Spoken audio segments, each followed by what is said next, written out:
this Saturday morning on July 4th at the WWE Network special. Let's go ahead and preview this, and then we'll get into some other topics of NXT that we might want to get into.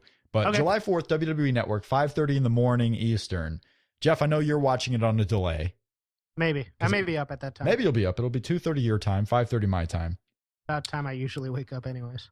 We have the NXT Championship match. This very well may be the main event of this card. Yeah. It's been promoted on NXT TV. Obviously, they're promoting it around that. On WWE TV, they're promoting around the fact that Brock Lesnar is going to be there, period. But you have two choices really as the main event, and it's either Brock versus Kofi or Finn Balor versus Kevin Owens. And I think they're going to main event with Finn Balor and Kevin Owens for the NXT Championship. And again, Finn Balor, I think this is where you win it. It separates Kevin Owens from NXT completely. I mean, the guy's already moving back to Canada. He's not involved in NXT anymore. Taking the title off of him here makes sense based on the location. It's a WWE Network special, so most people actually won't even see this. I mean, more people will watch Raw and SmackDown. You can still build up Kevin Owens for John Cena and have him get beaten here. It's going to be fine. But Finn Balor, I would put 95% on him winning the championship on this show. Oh, 99.9. You get the nice Japan pop too. So yeah. You get the fact that he wins it in Japan, which plays into his whole story that you've gotten this who is Finn Balor. So it plays into everything. And again, it would be a much bigger reaction him winning the championship here than I think it would be at any Full Sail event, because you can't replicate 400 people versus 10,000 people. And you have Hideo give him the belt, which also gives him part of the rub. You got Hideo coming down to bring the belt in. You got this event is airing live on Japanese TV, so not just on the WWE Network. So you got that reaction too. You build up a superstar for Japan when you tour the next time Finn Balor goes back. But yeah, Finn Balor win the championship here. And then the co-main event, Brock Lesnar and Kofi Kingston, where Brock is going to destroy the entire New Day in about 6 minutes. Exciting match because you get to see Brock and you're going to get to see destructive Brock.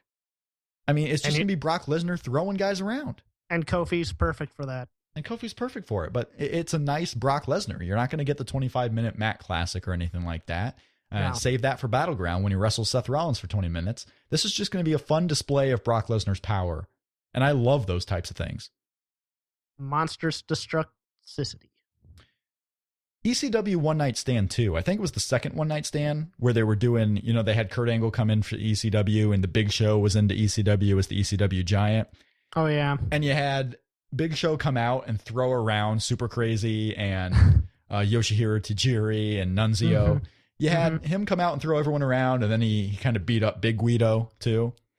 Like, it's going to be like that on a much higher scale. Coming out and just beating up guys. And the crowd's going to react, because you know what? Crowds react to big guys beating up small guys.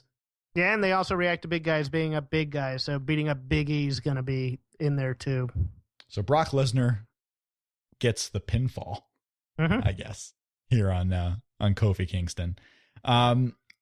Divas triple threat match for the championship, Naomi, Paige, and Nikki Bella. And this is where we get into house show mode. This is where we get into, it's an interesting card for the rest of the way out, but it is a televised house show. There's no title change coming here. No. Nikki Bella is retaining the championship.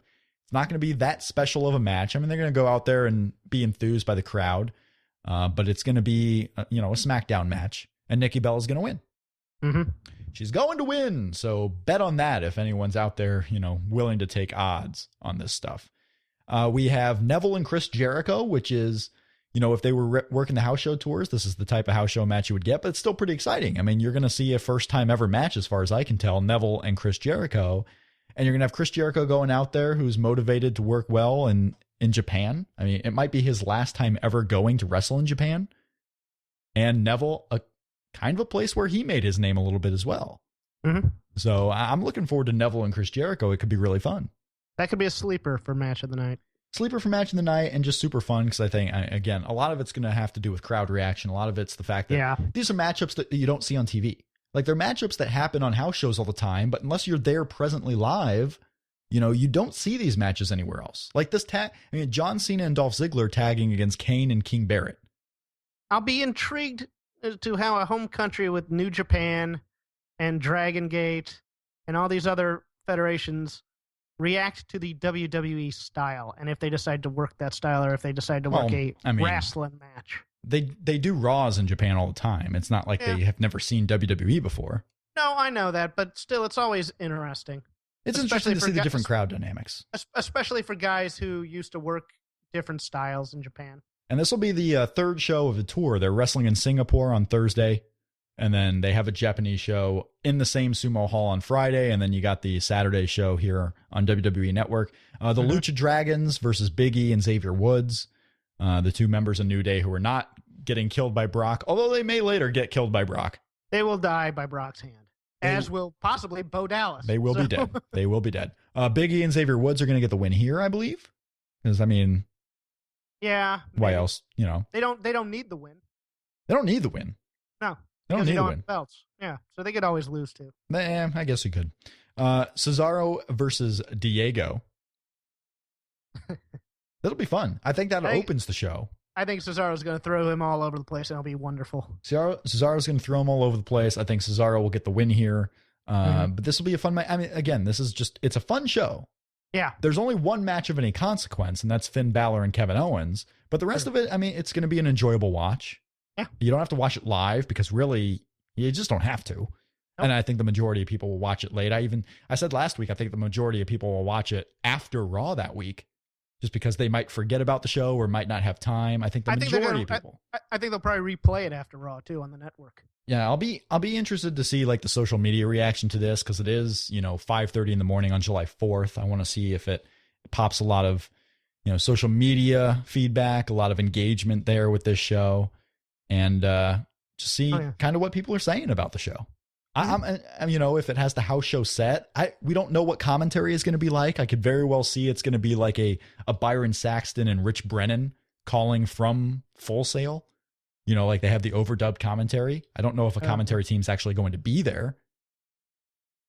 I don't think one will. I really don't think that you're going to have a commentary team there in Japan for this. Okay. Because it's not like the commentary team is there. Raw is still in the States the next day or Monday. This is just a quick little tour of Japan. They coming back. They may be. Oh, jeez, there's a flight.